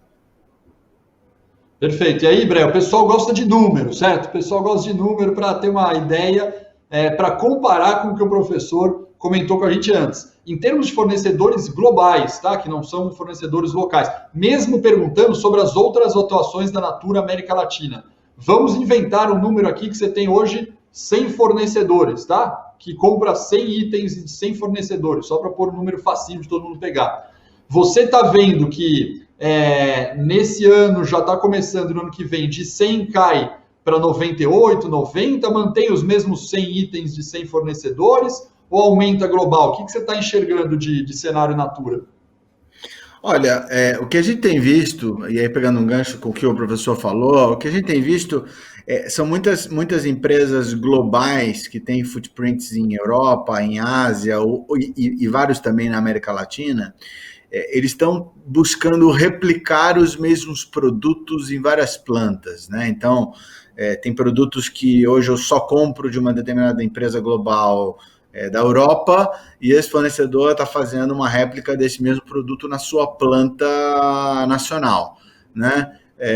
Isso me ajuda em duas maneiras. Primeiro, no contexto de curtíssimo prazo, né? Porque mitiga eventuais impactos que a gente possa ter de restrição de Europa e até mesmo de transportes internacionais, mas no longo prazo me ajuda também porque eu vou ter um produto provavelmente mais barato, com um lead time menor e com uma capacidade de atendimento muito melhor. Então a gente tem começado a ver esses movimentos das empresas globais buscando aumentar mais redundância de fornecimento entre regiões do globo.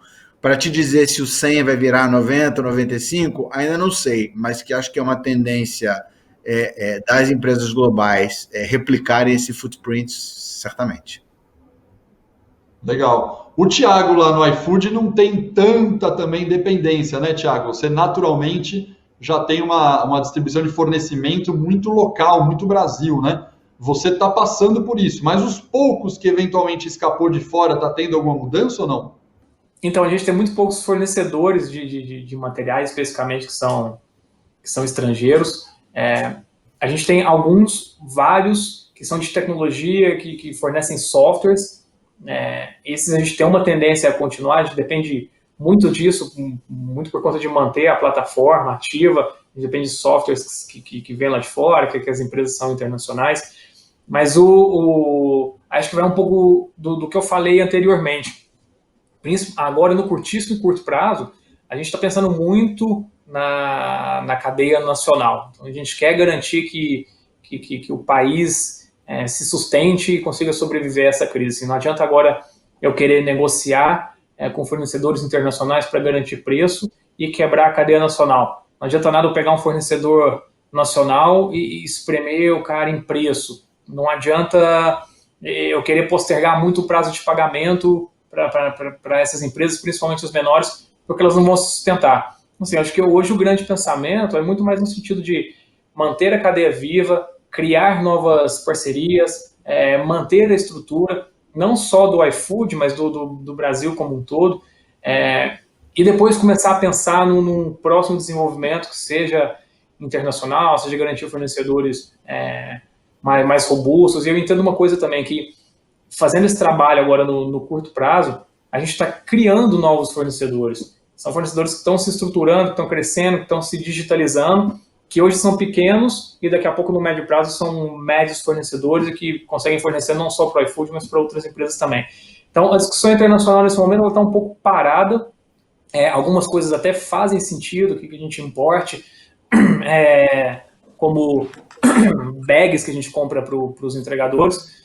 Isso é simples de eu fazer uma negociação lá com a China e trazer isso num container, mas não é algo que a gente tem feito no momento. A gente está focado muito mais no mercado nacional. Perfeito, perfeito.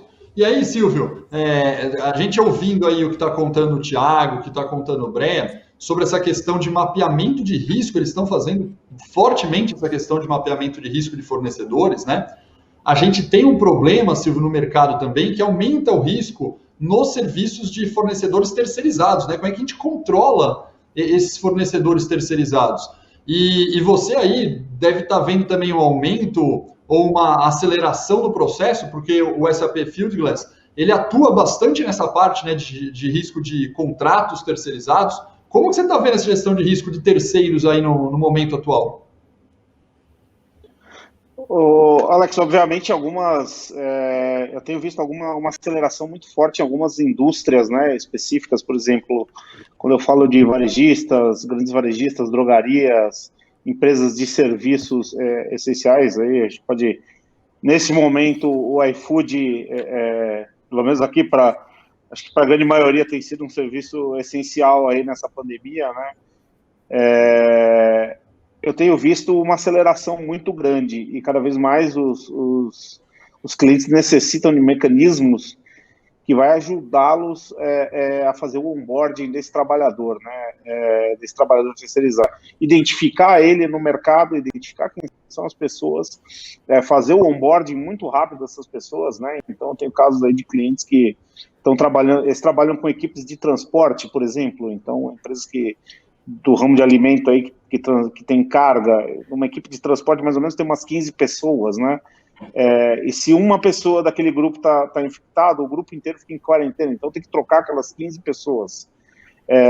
Você imagina a necessidade de trazer gente nova que essa empresa tem e muitos outros casos aí no mercado. Então a gente tem visto como o Fieldglass tem que ser aplicado de forma bastante crítica para trazer esses trabalhadores, para garantir todos os acessos que ele precisa, todos os materiais de segurança, todas as novas regras sanitárias, de distanciamento, enfim, e o Fieldglass está desempenhando aí um papel bastante importante aí, quando a gente fala de trabalhadores terceirizados, né? A gente está tendo que trazer em algumas indústrias aí esses trabalhadores de uma forma muito mais rápida para desempenhar aí os papéis aí para que a operação não pare de algumas empresas, né? Então, algumas outras não, muito por segmento de indústria aí que está trazendo uma criticidade nesse momento. Perfeito, perfeito. Agora, aproveitando isso que você está falando, que tem um controle melhor, eu vou deixar claro, né, senão o pessoal pensar que a gente é louco, longe de ser por espremer o fornecedor, né, e renegociação de contrato por dinheiro para o cara pagar menos. Não. Mas pelo que você tá me colocando, essa melhor operação pode trazer, sem essa parte de espremer e renegociar o valor do contrato com o fornecedor, ela pode te trazer oportunidade de melhoria de eficiência na sua operação e, eventualmente, reduzir custos desses serviços terceiros, né?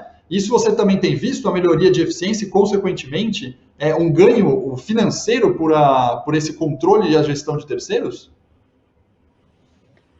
Eu tenho sim, viu, Alex? Porque, assim, determinados contratos, né, de serviços, tem uma série lá, quando a gente abre linha a linha ali, a composição daquele contrato, tem diversas linhas que compõem o custo daquele contrato. E, eventualmente, algumas coisas de legislação ali que o seu fornecedor está aplicando está reduzindo o custo dele, ele não está te repassando aí de benefício nesse contrato. Então o Field Glass acaba que ele ajuda a você aplicar essas regras e identificar potenciais ganhos aí nos seus contratos, né? Então uma vez um fornecedor aqui me deu um exemplo, ele falou, olha, se você contrata uma empresa aí que tem o serviço de café na sua empresa, e aí tem uma linha lá específica lá de licença maternidade. E aí ele identificou nesse determinado cliente que as pessoas, os trabalhadores ali externos que prestavam aquele serviço eram mulheres acima de 50 anos. Ele falou, provavelmente essas mulheres não saem de licença maternidade. E esse cliente tem uma linha no contrato dele que especifica uma linha de custo ali nesse contrato, né? Então dado o perfil do trabalho, a gente consegue identificar uma linha de ganho ali. E muitas outras coisas, outras possibilidades aí de ganhos nesse contrato, quando o trabalhador não vai. Então, você imagina um varejista aí com 2.000 lojas aí, como é que é o controle aí do trabalho de limpeza, né? Muitas vezes, alguns trabalhadores não vão, e aí o seu fornecedor faz a bilhetagem normal, né? Então, não é nem a questão de apertar o fornecedor, mas muito mais garantir a cobrança correta e que não haja fuga lá daquele contrato. Só disso você vai ter uma otimização aí do seu custo. Não, e aí, Silvio, isso é muito legal, né? Por que eu acho isso muito legal? Cenário difícil que a gente vive. A gente, logicamente, todas as empresas pensando em como reduzir, cortar custos. Quando a gente pensa que há uma oportunidade, um espaço para a gente reduzir custo, cortar custo de uma maneira sustentável para a própria empresa e sem prejudicar, né, fornecedores de toda a cadeia, isso é muito legal. Até porque isso, Silvio, ele não fica só para esse cenário atual, né? Porque às vezes eventualmente fala, vou dar um exemplo bem aleatório. Vamos cortar a viagem, vamos cortar uma propaganda. Cara, você corta aqui, mas depois vai ter que voltar, né? Você está cortando uma verba que sai e volta. Quando a gente melhora a eficiência, essa verba que você reduziu, ela não precisa voltar essa verba a mais lá atrás. Então é muito legal a gente ter essa visão no Covid, que pessoal, foque em melhoria de eficiência, e nós temos plataformas de tecnologia que podem nos ajudar, como o Fieldglass e como SAP Ariba. E aí, voltando para o Thiago agora, Thiago, nesse cenário que a gente está falando de futuro, né, que a gente pode economizar e deixar uma operação melhor, que as coisas podem estar com mais uso de tecnologia, eu quero saber no iFood, como que você, Thiago, está planejando a retomada da operação de compras num cenário que, por exemplo, a quarentena vai aos poucos se encerrando, né? A gente não sabe quando, mas imagina que ela vai se encerrando. Como que você imagina fazer essa retomada? Qual vai ser o novo normal de compras do iFood?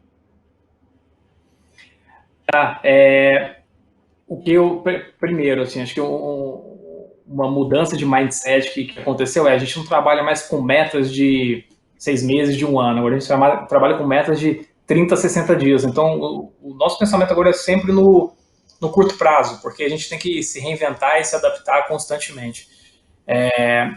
Existe uma dificuldade muito grande no momento que a gente está vivendo, que por um lado que eu acho que é extremamente sustentável, a gente seguir dessa maneira, de forma remota e tudo mais. Por outro, do jeito que está, as coisas tendem a não dar certo. Por exemplo, eu tenho 2 crianças em casa, cara, trabalhar com essas crianças, pulando na minha cabeça o tempo inteiro, isso é extremamente complexo. Então, assim, só o tempo vai dizer, mas a gente precisa, na minha visão, manter essa estrutura de trabalho remoto, de uso de tecnologia, mas com estrutura, em que as pessoas consigam sair nas ruas, voltar às suas atividades rotineiras, ir a uma academia, conseguir sair para encontrar pessoas, tudo mais. Então, o que eu venho trabalhando, eu sou aquele otimista realista. Não sei se vocês já ouviram essa expressão, mas eu acho que o otimista sofre demais porque ele acha que vai voltar amanhã e demora 6 meses, o cara sofre.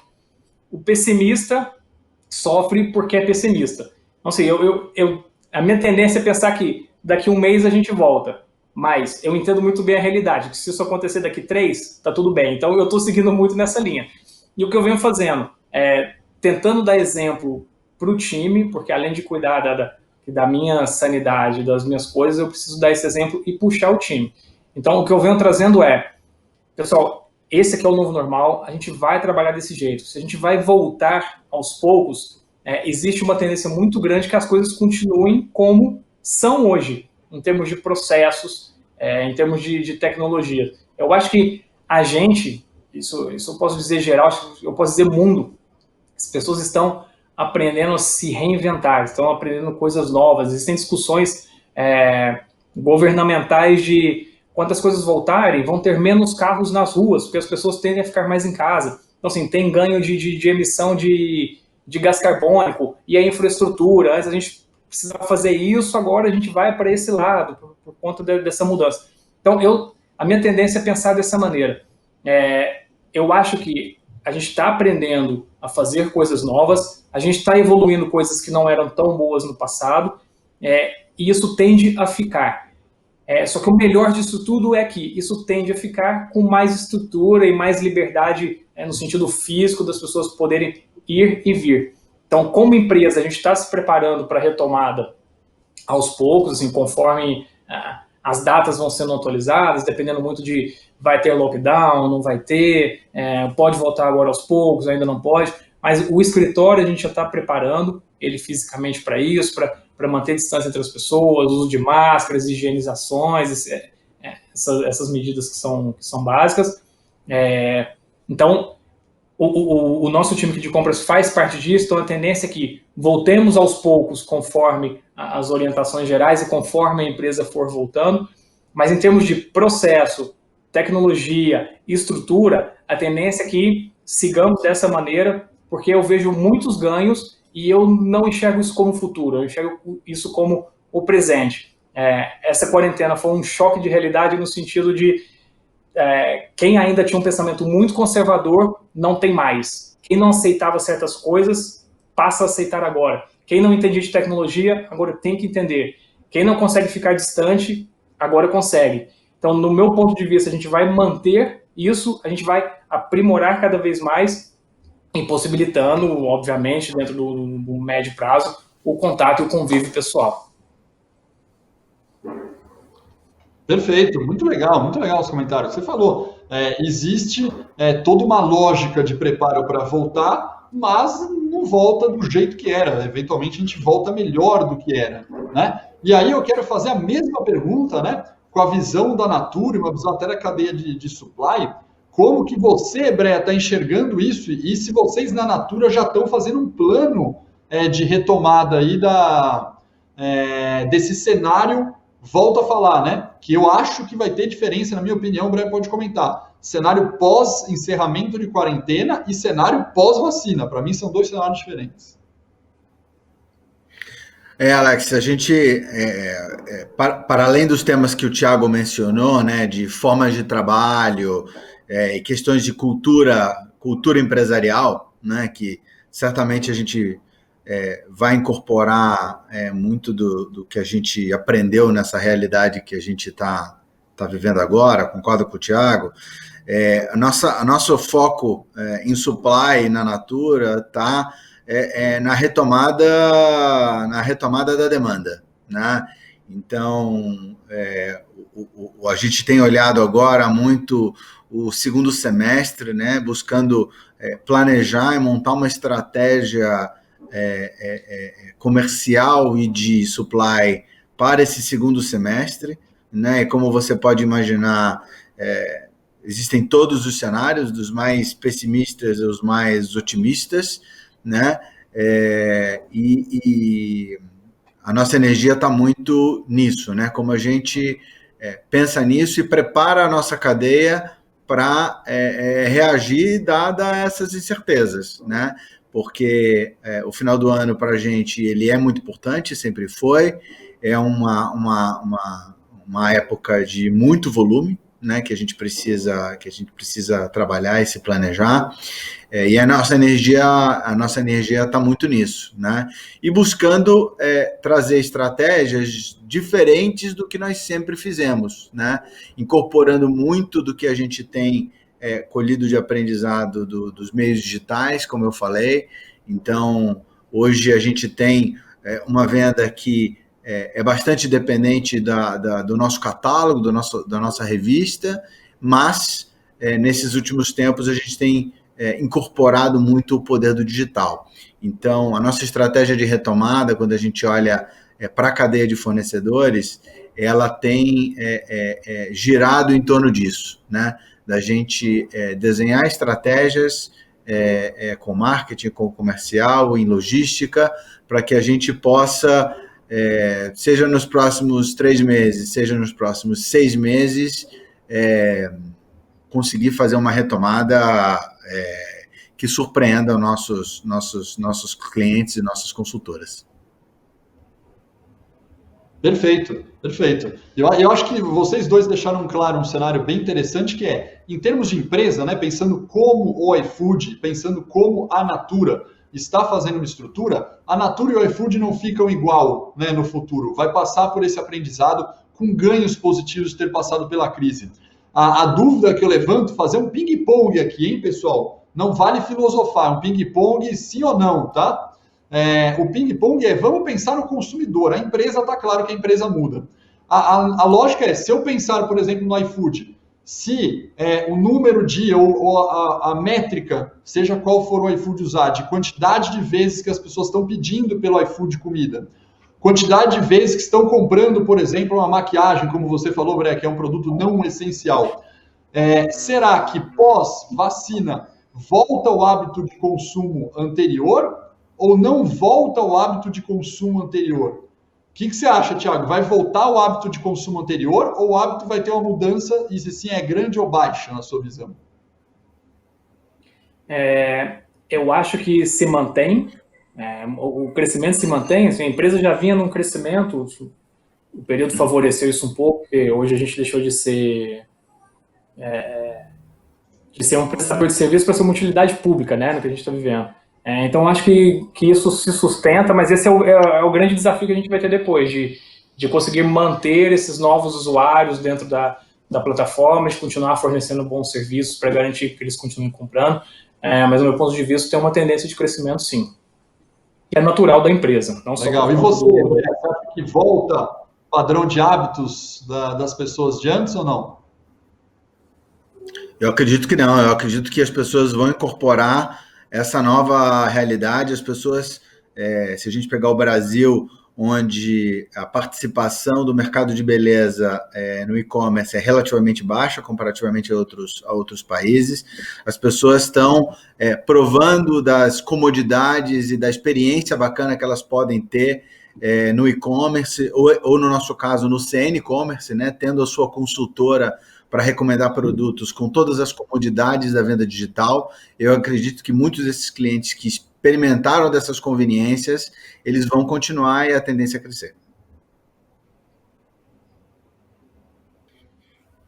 Então, nesse cenário, Silvio, que o Thiago comentou da retomada, a gente quer entender de você, Silvio, o que você imagina aí, né, para o futuro, o hábito de consumo do consumidor, a retomada, e você já pode fazer o encerramento aqui do nosso painel, do nosso bate-papo, que teve coisa muito legal que a Natura e o iFood compartilhou com a gente. Alex, eu imagino um mundo muito mais digital daqui para frente, né? Isso é que eu tenho visto aí acelerando aí a adoção do digital e isso tanto nas nossas vidas aqui no tocante ao pessoal quanto nas empresas, né? A gente tem bastante contato de empresa. Para você ter uma ideia, o volume aumentou absurdamente quando a gente fala do processo de assinatura eletrônica. Está todo mundo querendo acelerar as formas. É um primeiro passo de digitalização, né? Mas é um passo importante que, de certa forma, aí reduz a necessidade de interação. Então, assim, eu vejo aí uma digitalização das empresas muito mais forte daqui para frente. Obviamente, a gente vai ter aí um ponto aí de retomada econômica, né? Que aí todo mundo a gente vai ter que se reestabelecer aí e nesse novo normal aí, como é que as pessoas vão retomar, como vão ser os procedimentos dentro das empresas, na nossa vida pessoal. Então, assim, vai mudar muita coisa. A gente está aprendendo muita coisa o que está me chamando muita atenção é a resiliência das empresas e das pessoas nesse momento, todo mundo querendo fazer acontecer, todo mundo se adaptando, todo mundo mantendo as operações das empresas, todo mundo de forma muito profissional. Então isso me faz ter uma perspectiva aí muito boa no futuro, apesar do que a gente está passando hoje, né?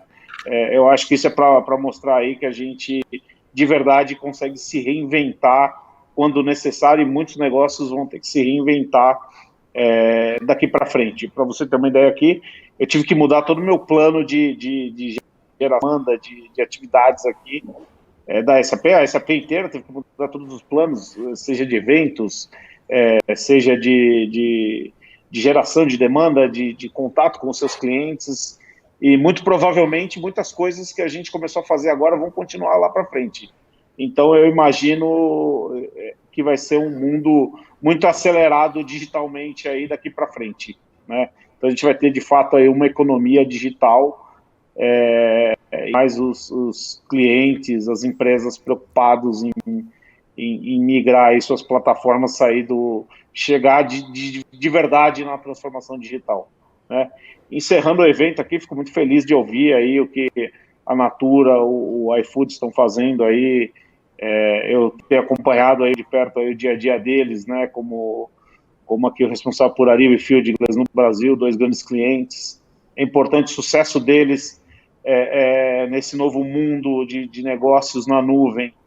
É importantíssimo, é crucial aqui, como todos os clientes aqui da SAP, né, em cloud. Então a gente é muito mais focado aí no sucesso do cliente do que vender uma caixinha e o cliente se vira para implementar e fazer o projeto acontecer. Hoje não, hoje a gente está junto com eles do começo ao fim do processo, e a gente quer de verdade o retorno de negócio aí, ouvir deles o retorno de negócio.